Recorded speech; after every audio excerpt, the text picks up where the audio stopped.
Good morning, class. I hope we're all well. So, in today, this is lesson 4. We'll be covering the Korean War from 1950 until 1953. And we know that it was only in this occasion in which the UN was able to take decisive action in a crisis directly involving one of the superpowers. And Korea had been ruled by Japan until 1945. So, right underneath that, we have an image of a basic outline of the Korean War of 1950 to 1953. If your war ended in July 1953.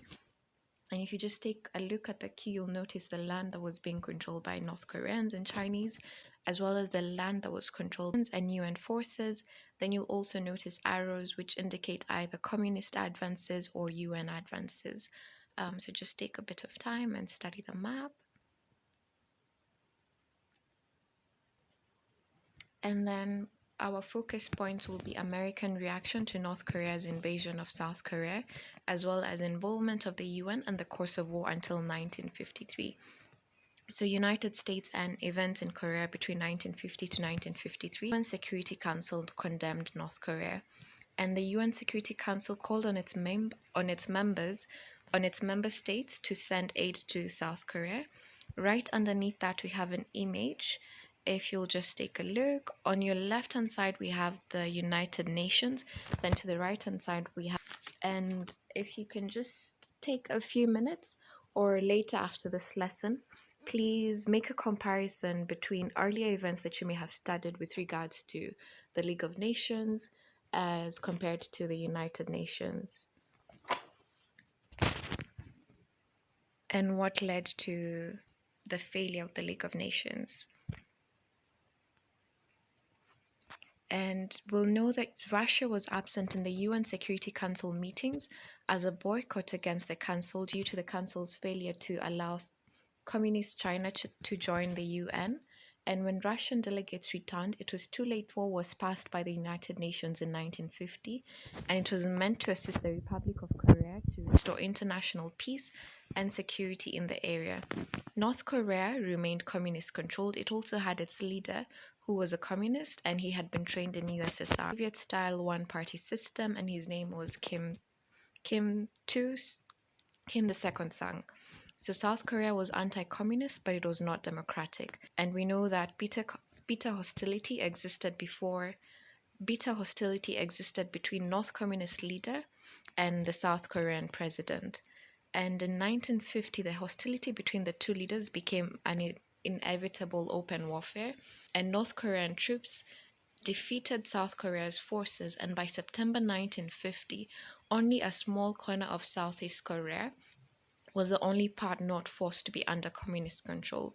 So here, right after that, please refer to map 1, September 1950 above. So if you just scroll quickly up, we go to where map 1 is, we'll see what was happening in September 1950.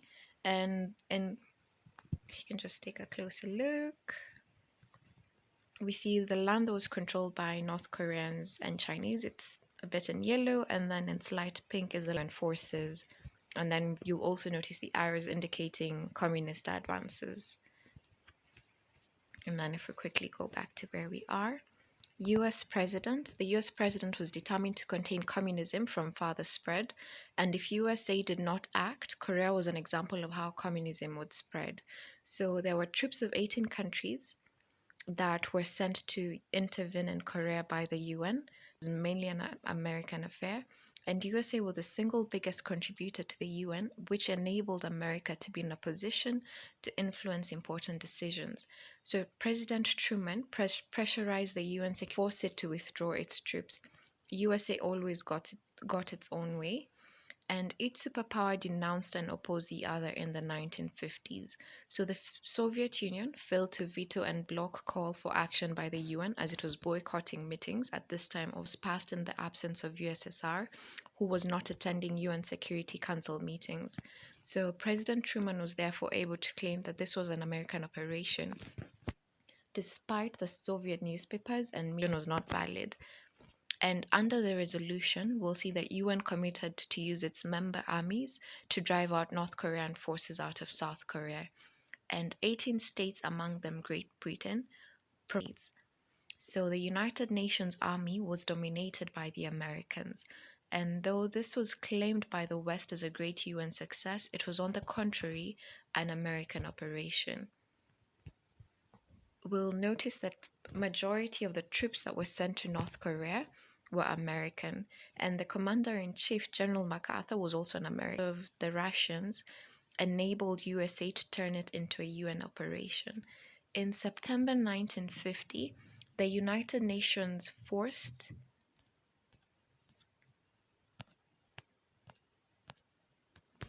So, in September 1950, United Nations forces and South Korean troops attacked North Korea, and in November 1950, we see that the UN forces retreated. By mid November, the United Nations forces had reached the frontier between Korea and China, and we know that China sent its volunteers to the war, and the strength of the Chinese forces drove back the UN forces. So General MacArthur had underestimated the power of the Chinese. By 1950, about 200,000 People's Volunteers joined the North Korean troops. Their soldiers were strongly committed to communism and drove them back south of the 38th parallel, which is the frontier between North and South Korea. So the Chinese armies also had modern tanks and planes, which was supplied by the Soviet Union, and this enabled from 1950 until 1952. And we'll notice that the Chinese were well familiar with fighting in the rugged mountains, in the forests, swamps. This is because the landscape of their country was very similar to what they were facing, what they met in Korea. So the two sides faced each other roughly along the 38th parallel. In October 1950, we see that the UN forces press on. So MacArthur had achieved the UN aim of removing North Korea troops from South Korea. This is despite warnings from China's leader Mao Zedong that China would join the war if they pressed on into North Korea. And by October 1950, we'll see that UN forces had reached the Yalu River and the border with China. So please refer to map 2, October 1950 above, if we just scroll quickly up. So map 2, right here, we'll see where the UN force advancing into North Korea.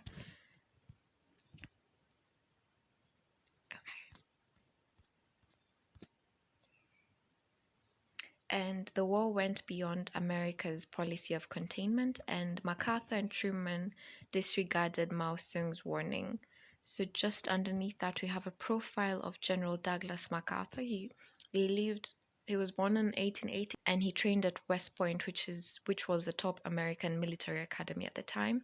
He fought in the First World War and became the youngest commander in the American Army in France. He received 13 medals for bravery. So during the Second World War, he was the commander of the war against the Japanese, and he devised the island hopping strategy that allowed the Japanese. In 1945, he personally accepted the Japanese surrender, and from 1945 to 1951, he virtually controlled Japan, helping the shattered country get command of the UN forces in Korea. And he tried unsuccessfully to run for US presidency in 1952. So in March 1951, we'll see the events that led to MacArthur being sacked. So MacArthur was sacked as Truman ruled out an attack on China. MacArthur was willing to invade China with the use of nuclear weapons, but the risk of bringing in the USSR and starting another war were too great, hence the ruling out of an attack on China. So General MacArthur ignored UN instruction in March 1951. And in April 1951, MacArthur was fired by Truman and taken back home. So Truman rejected MacArthur's aggressive policy against communism, and he would have involved America in the wrong war and in the wrong enemy, according to General Omar Bradley. So Truman agreed with Bradley, and he returned to the policy of containment and accepted that he could not drive the communists out of Korea. In June 1951, peace talks began. If we'll just quickly refer up to map 3 again.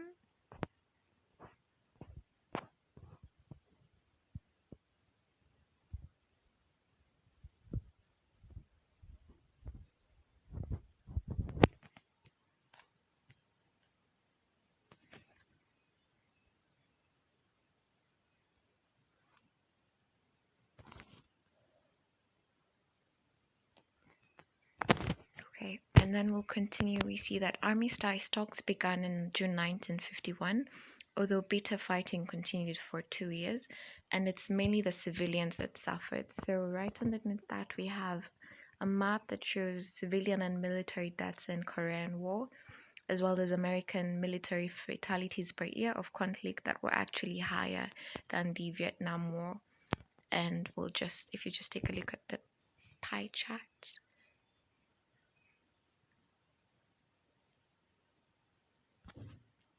And then we go down, and in this picture we have a civilian casualty in the early stages of the Korean War in South Korea, as they were fleeing from advancing North Koreans.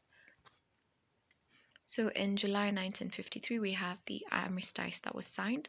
In 1952, Truman was replaced by President Eisenhower, whose main aim was to bring an end to the war. So Stalin died in July 1953, and his passing dealt a blow to the Koreans and Chinese confidence. In July 1953, an armistice was signed, and no agreement has since been reached on a peace treaty. The border between North and South Korea was the same as before when the war started in 1950.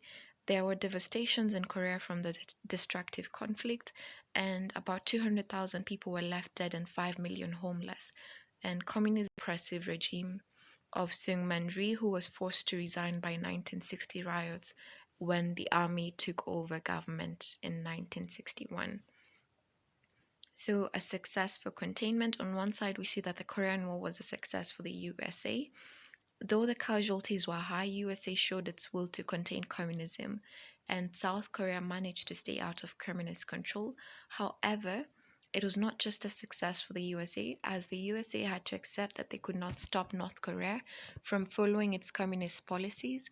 And we see that the Korean War also highlighted the tensions between American leaders. For example, we have between Truman and MacArthur, who disagreed on further advance attack into North Korea and China. And some of the leaders wanted to go beyond the containment policy, and push back on communism. And these tensions were bound to affect US policy over decades to come. That is it for today. Thank you very much.